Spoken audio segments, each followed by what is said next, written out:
تو پہلا سوال میرا ہے شاید ڈاکٹر نسیم صاحب اللہ آپ کو جزائے خیر دے، بہت ہی اچھی طریقے سے آپ نے پیش کیا.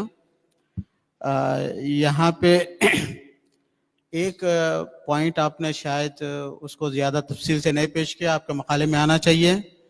آپ نے وکیل چندہ دینے والے کا تو بحث کی، چندہ لینے والے کا بھی تو وکیل ہو سکتا ہے نا.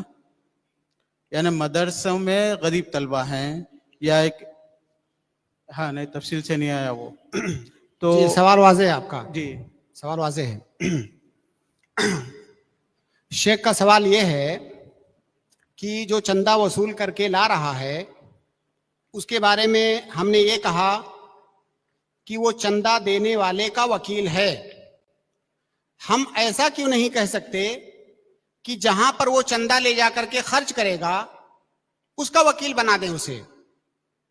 ایسا کرنا درست نہیں ہے اصولی اعتبار سے شیخ، کیونکہ جو زکوٰۃ کا مال ہے صاحب مال کی ذمہ داری، ایک ذمہ داری ہے زکوٰۃ کو نکالنا، دوسری ذمہ داری ہے اسے پہنچانا.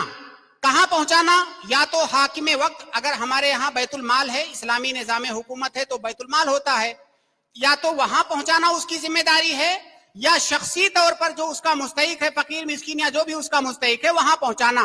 تو گویا کہ زکوٰۃ کو پہنچانا یہ کام کس کا ہوا؟ یہ کام ہوا زکوٰۃ نکالنے والے کا.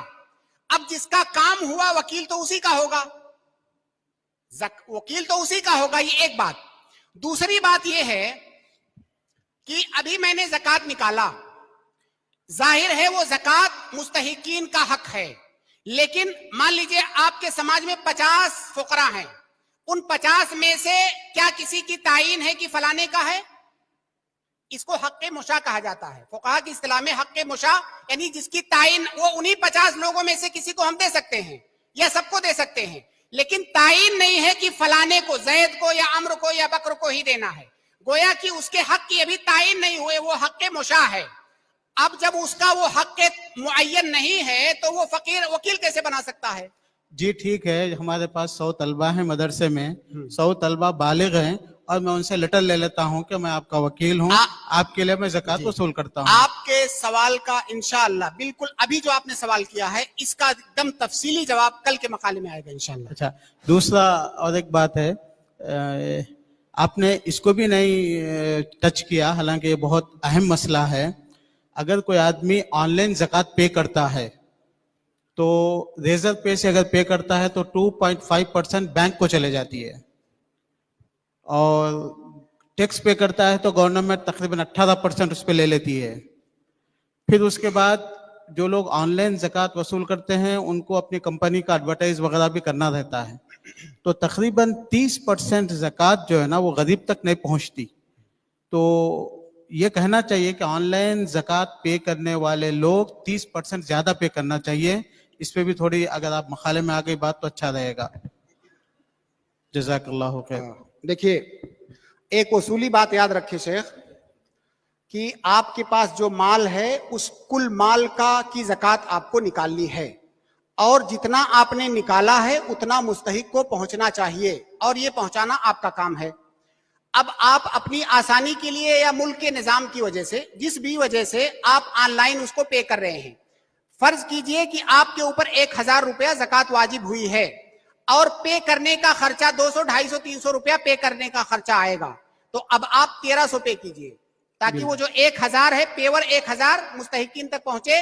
درمیان کا جو خرچہ ہے وہ آپ برداشت کریں گے کیونکہ یہ آپ کا کام ہے. جی عام طور سے یہ باتیں نہیں معلوم ہوتی ہے لوگوں کی، تو اس میں مقالے میں یہ چیز آنا چاہیے. بالکل آپ کا پیور جتنی زکوٰۃ نکلی ہے وہ مستحق تک پہنچنا چاہیے، درمیان میں کہیں پر کٹ نہیں ہونا چاہیے. اور ایک بھی مسئلہ ہے وہ بھی بحث پہ اس پہ بھی ہونی چاہیے. آپ نے کہا کہ وکیل کی طرف سے اگر پرمیشن ہو، اجازت ہو تو پیسہ لیا جا سکتا ہے اجرت.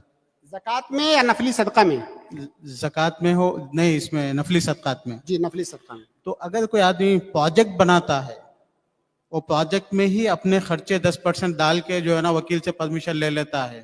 تو کیسے پھر سے مسجد بنانا ہے مجھے، یا ایک سینٹر بنانا ہے 10 لاکھ کا ہے، میں اس سے کہتا ہوں کہ یہ 10% میرے اس میں کام کے بھی ہیں، اور میں نے پروجیکٹ پاس کرا لیا، تو وہ 10% تو میں لے سکتا ہوں یا نہیں؟ یہ مسئلہ بھی جو نفلی صدقہ پر میں بات کر رہا ہوں جی، ابھی، جی، نفلی جی، اسی صدقہ پہ، اسی جس کو ہم چندہ کہتے ہیں. جی جی اگر کوئی آدمی چندہ دے رہا ہے اور سامنے والا کہتا ہے کہ بھائی جتنا آپ دے رہے ہو اس میں سے 10% میں لے لوں گا، وہ کہہ رہا ہے ٹھیک ہے، کوئی اشکال نہیں ہے. جی کیسے سمجھا نہیں میں، پروجیکٹ میں کیسے ایڈ ہوتا ہے؟ وہ جو ادارے ہوتے ہیں پورا پروجیکٹ یعنی جتنا میزانیہ ہاں ہوتا ہے بالکل بالکل سمجھ گیا. جی جی. جیسے مان لیجئے وہ پروجیکٹ ہے 1 کروڑ کا، ہے نا. اب 10% اس کو اپنا چاہیے اس میں سے، تو اب وہ شروع سے ہی جو مشروع بناتا ہے وہ اس میں سے ایڈ کر کے بناتا ہے. اور اگر سامنے والے کو علم ہے اس کا، وہ سب کچھ جانتا ہے کہ اتنا % اس آدمی کو جائے گا، تو کوئی دقت نہیں ہے، بالکل لے سکتا ہے. لیکن وہ آدمی یہ جانے کہ میرا 1 کروڑ ہی صرف پروجیکٹ میں گیا ہے، باقی جو ہے یہ آدمی کا گیا ہے، میں نے چندہ 1 کروڑ دیا ہے. السلام علیکم ورحمۃ اللہ. السلام علیکم ورحمۃ شیخ ایک سوال میرا ہے کہ اگر کوئی مستحق زکوٰۃ فقیر ہو یا مسکین ہو خود عامل بن کے وصول کرے تو کیا یہ جائز ہوگا؟ دیکھیے اصل تو یہی ہے کہ زکوٰۃ جو نکال رہا ہے اس کی ذمہ داری ہے کہ وہ فقیر اور مسکین یا جو مستحق ہے اس تک پہنچائے. اگر فقیر اور مسکین کے لیے ایسے حالات بنائے جائیں کہ وہ آپ کے گھر آئے، لائن لگائے، آپ فوٹو کھینچیں، سوشل میڈیا پر وائرل کریں اور یہ دکھائیں کہ یہ دیکھیے میں نے اس فقیر کی مدد کر دیا اور اس کو زندگی دے دی، یہی ہو رہا ہے ہمارے یہاں. باتیں تھوڑی سخت ہیں لیکن سچائی یہی ہے. تو یہ طریقہ مناسب نہیں ہے. اگر اس طرح سے کیا جا رہا ہے کہ فقیر کو زکوٰۃ دینے کے لیے دروازے پر لائن لگوا رہے ہیں آپ، یہ طریقہ جائز نہیں ہے. اس کی کرامت کے ساتھ، اس کی عزت نفس کے ساتھ کھلواڑ ہے. لیکن اگر کسی وجہ سے مان لیجئے کوئی انسان اپنی ضرورت لے کر کے ایسے ہی آ گیا آپ کے پاس، وہ پریشان حال تھا، آپ نے اس کو بتایا کہ میرے پاس زکوٰۃ کی رقم ہے، میں آپ کو دے دیتا ہوں، بالکل وہ لے سکتا ہے. دوسرا سوال لیکن اب گویا کہ اس میں درمیان میں کوئی عامل آیا ہی نہیں. زکوٰۃ دینے والا لینے والا ڈائریکٹ ایک دوسرے سے معاملہ کر رہے ہیں، درمیان میں عامل آیا ہی نہیں. شیخ ایک سوال اور ہے پچھلے مقالے سے، کیا بھیک مانگنے والے جنہیں سائل کہتے ہیں تو وہ اگر زکوٰۃ ہم سے مانگتے ہیں تو انہیں دیا جا سکتا ہے کہ نہیں دیا جا سکتا جبکہ وہ پروفیشنل بھکاری ہیں؟ دیکھیے کئی مسئلے آ گئے اس میں. ایک مسئلہ یہ ہے کہ جو بھکاری آیا ہے، اگر آپ کو پکا پتا ہے، بہت سارے بھکاریوں کے بارے میں پتا ہوتا ہے لوگوں کو، ان کے چہرے مشہور ہوتے ہیں. اگر آپ کو پکا پتا ہے کہ یہ جو بھکاری ہے یہ فقیر مسکین نہیں ہے، اس کے پاس کروڑوں ہے پھر بھی بھیک مانگ رہا ہے، تو قطعاً نہیں دے سکتے. اور اگر کوئی ایسا بھکاری آیا ہے جو کہہ رہا ہے میں فقیر ہوں مسکین ہوں، آپ اس کو نہیں جانتے ہیں، آپ اس پر اعتماد کرتے ہوئے اس کو زکوٰۃ دے سکتے ہیں. ایک حدیث ہے اللہ کے نبی صلی اللہ علیہ وسلم کی، دو شخص آئے اللہ کے نبی صلی اللہ علیہ وسلم کے پاس صدقہ مانگنے، زکوٰۃ مانگنے. تو اللہ کے نبی صلی اللہ علیہ وسلم نے ان کو اوپر سے نیچے تک دیکھا کہ ہٹے کٹے ہیں. تو اللہ کے نبی صلی اللہ علیہ وسلم نے کہا کہ اگر تم دونوں کو چاہیے تو میں دے تو دوں گا، لیکن یہ جان لو پہلے کہ جو حدیث ابھی آپ نے بیان کی کہ لا تحل صدقۃ لغنی ولا لقوی مکتسب او کما قال نبی صلی اللہ علیہ وسلم. لیکن پہلے یہ جان لو اچھی طریقے سے، تم لوگوں کو میں دیکھ رہا ہوں ہٹے کٹے ہو، کما سکتے ہو، یہ جان لو کہ ہٹے کٹے غنی کے لیے جائز نہیں ہے زکوٰۃ لینا، اور ہٹے کٹے کمانے والے کے لیے جو کما سکتا ہو اس کے لیے زکوٰۃ لینا جائز نہیں. تو دیکھیے اللہ کے نبی صلی اللہ علیہ وسلم نے ان کی ظاہری حالت اور ان کی جو مانگ تھی، ان کا جو سوال تھا، اس کی بنیاد پر ان کو زکوٰۃ دینے کے لیے تیار ہو گئے.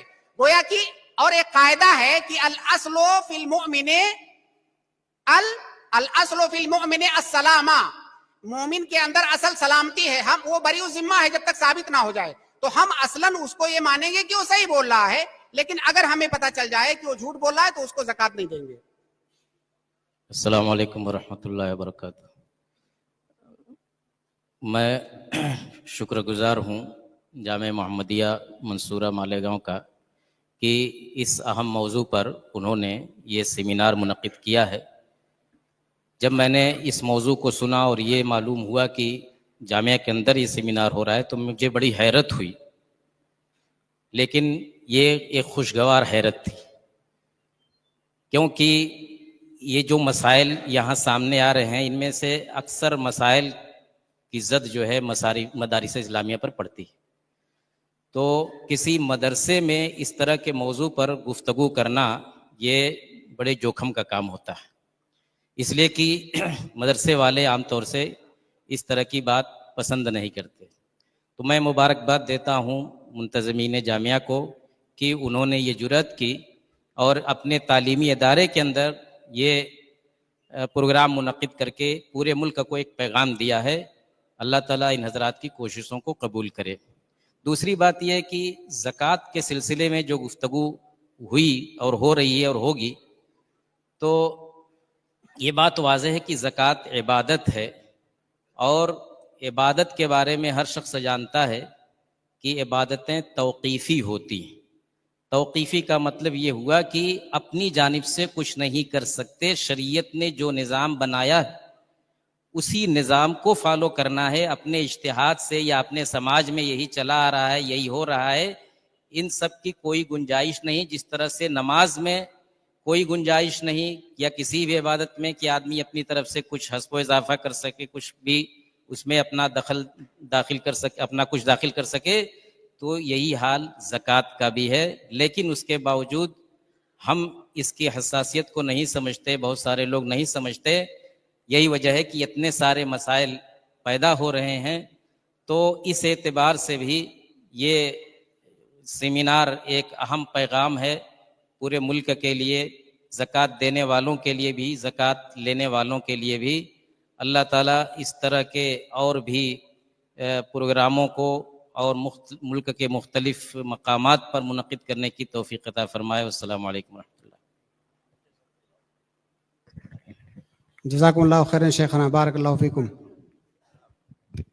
السلام علیکم دکتور، ایک سوال میرا ہے۔ جیسے بہت سارے فقہی مسائل میں، جیسے ہندوستان جیسے ممالک ہیں جہاں پر باقاعدہ شرعی حاکم نہیں موجود ہے، تو بہت سارے فقہی مسائل میں ہم جو شرعی حاکم کو اتھارٹی حاصل ہوتی ہے وہ ہم کسی تنظیم کے ذمہ دار کو دے دیتے ہیں۔ مثلا اللہ کے نبی نے فرمایا کہ جس عورت کا کوئی ولی نہ ہو فالسلطان ولی من لا ولی لہ، سلطان اس کا ولی ہے جس کا کوئی ولی نہ ہو۔ پر ہندوستان جیسی صورتحال میں جہاں کوئی شرعی حاکم نہیں موجود ہے تو ہم کہتے ہیں کہ جو تنظیمیں ہیں جیسے جمعیت ہے یا کوئی مقامی تنظیم ہے تو اس کا جو ذمہ دار ہے وہ ولی بن کر کے اس کا نکاح کرا سکتا ہے۔ فسخ نکاح کے مسئلے میں بھی یہی ہوتا ہے کہ ہم کہتے ہیں کہ جو مقامی تنظیموں کے ذمہ داران ہیں وہ فسخ کر سکتے ہیں۔ تو زکوٰۃ کے مسئلے میں اگر کوئی جمعیت ہے، مقامی تنظیم ہے، تو اس کا جو ذمہ دار ہے اس کو وہ اتھارٹی کیوں نہیں دے سکتے کہ وہ عامل طے کر دے؟ اگر فسخ کے اور طلاق کے مسئلے میں ہم یہ اتھارٹی دیتے ہیں کہ وہ فسخ کرا سکتا ہے، وہ نکاح کرا سکتا ہے، تو زکوٰۃ وصول کرنے کے لیے بھی وہی اتھارٹی جو ایک حاکم کو ملتی ہے شرعی حکومت میں، جہاں پہ شرعی حاکم نہیں موجود ہے، تو کسی تنظیم کے امیر کو وہ اتھارٹی کیوں نہیں دے سکتے ہیں؟ جزاکم اللہ خیرن۔